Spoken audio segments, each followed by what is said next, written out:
Hey, everybody. Christmas is about God doing something that we cannot do for ourselves. And I want to start out by giving you a story. Many years ago, I was a children's pastor at a camp, a summer camp for a bunch of children. And I gave them this challenge. I put we were all in a room, a big room, a very spacious room, and I put a table on one end of the room and told the kids to go to the other end of the room. And I put a candy bar on the table that was opposite from them. And I gave them a challenge.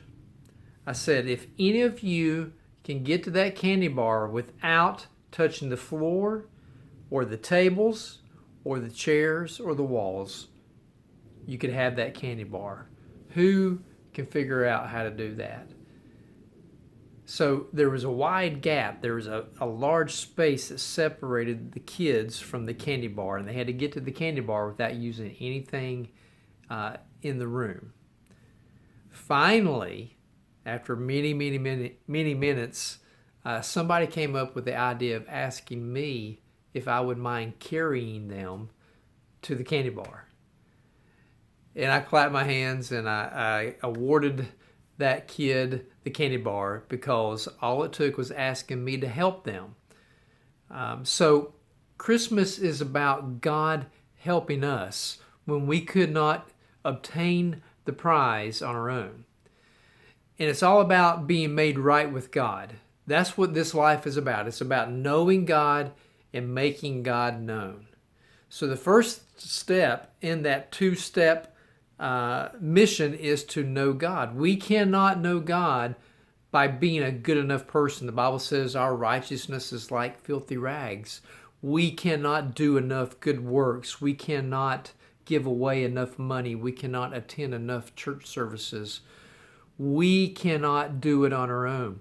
But Christmas is about God knowing this and God helping us by taking action when we were helpless.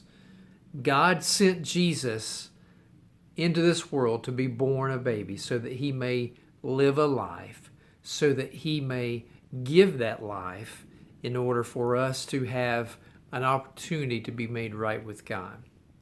That's why we celebrate Christmas. It's because it's about the birth of Jesus Christ. It's about God reaching down into humanity and helping all of us that are helpless.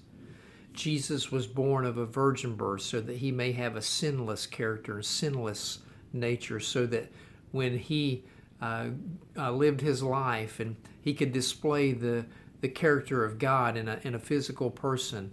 And that's why he was able to satisfy God's anger and wrath towards our sin. In other words, that's why he was able to take God's judgment for us, because of his perfection. He was the perfect sacrifice. He was sinless, and he was able to do that because he was born the way that he was, and that was God just reaching down in a moment of time in humanity's history to help us because we couldn't do it on his own.